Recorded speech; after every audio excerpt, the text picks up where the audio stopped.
Rubens was great because he was never merely tasteful. Everything he did by extremes, painting sex and violence more sensually than any previous Northern European painter, using brighter colours, starker contrasts of light and shade, even turning up the volume of painting, so it's as if you can hear the screams of his victims and the sighs of his lovers. But how do you do justice to such a towering figure in a single exhibition?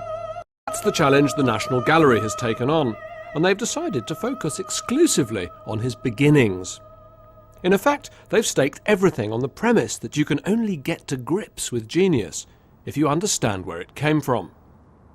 Antwerp today has the fourth largest port in the world, and the city's wealth always was built on trade and exchange. And you could say that the city's most famous son, Peter Paul Rubens, was himself a master of the import-export business.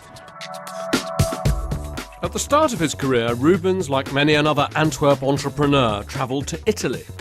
He spent 8 years there, learning and taking stock. He looked at the very latest in modern art, Caravaggio in particular, as well as Titian and Michelangelo. He absorbed their innovations and brewed up many of his own. And when he came back, he burst on his native city like a shooting star.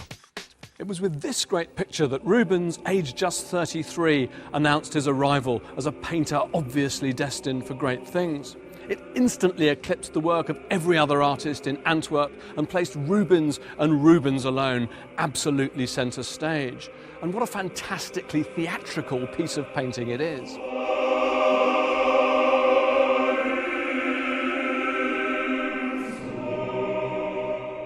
The subject is the raising of Christ's body on the cross, a moment of sheer physical drama. You've got this diagonal, thrusting diagonal that brings the body of Christ up into the centre of the picture. It's as if everything revolves around that.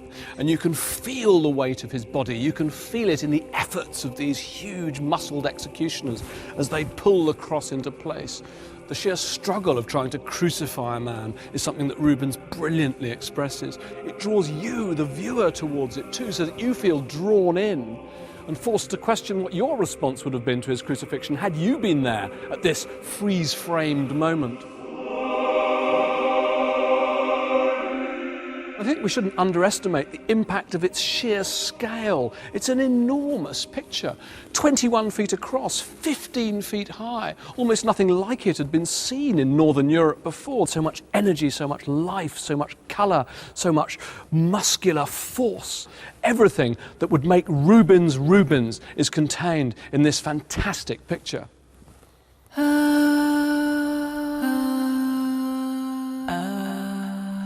But that's just the problem for the National Gallery, because it's far too large to travel to London. So how, in its absence, are they going to convey the essence of Rubens? One resource they can call on is a mass of extraordinary drawings, which vividly convey his tactile embrace of the human body, the way he looks at it more like a sculptor than a painter, as something you can touch, as well as just see. Also on show will be some of his most brilliant easel paintings, like Samson and Delilah, the dark tale of a man undone by his own lust, which points to the other side of Rubens's genius, his profound, uneasy humanity.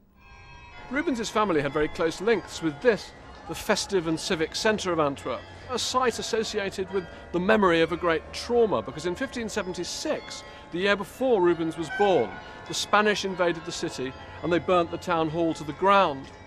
And I think that sense of civilization as something essentially fragile, perpetually under threat from the spectre of violence and war, always remained very much at the centre of Rubens's art.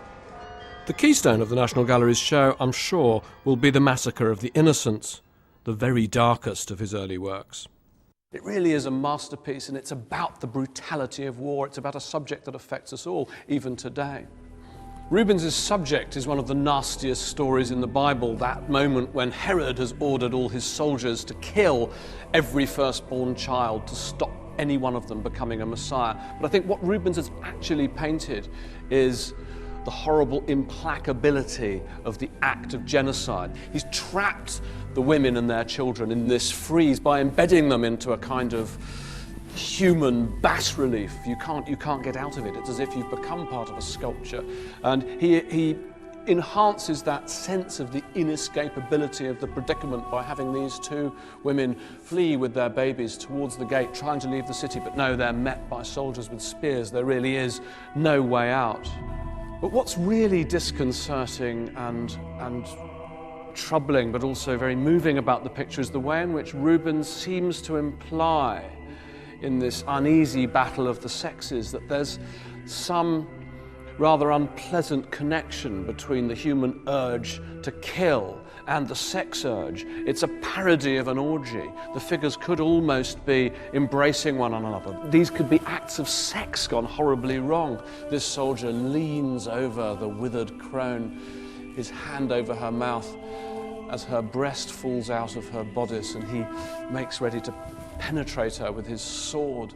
This beautifully coiffed Venetian aristocrat of a woman is scratching the face of the man who's trying at the same time to tug her baby away from her. What you get from it ultimately is Rubens' incredible appetite for life. Rubens lived for a long time, long enough to become a prince of painters with a mass of orders from the crowned heads of Europe. Although the older he got, the more he had to rely on assistants. So you could say that it's only by looking at the beginning of his career that you get Rubens at his purest, unobscured by side effects of fame. By the time of his death in 1640, Rubens had become a legend. He'd covered the churches and palaces of northern Europe with acre upon acre of paintings that would make his name live forever. But what I think is really important about the National Gallery's exhibition is that it simply reminds us that Rubens, like every great artist, was once a young man, full of passion, full of enthusiasm, full of immense creative originality. It reminds us that he was once, like us, a real life, flesh and blood human being.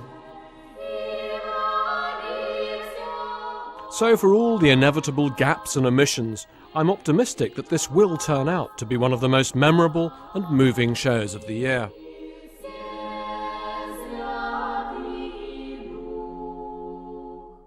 Rubens, A Master in the Making, opens at the National Gallery in London on October the 26th, and it runs until January the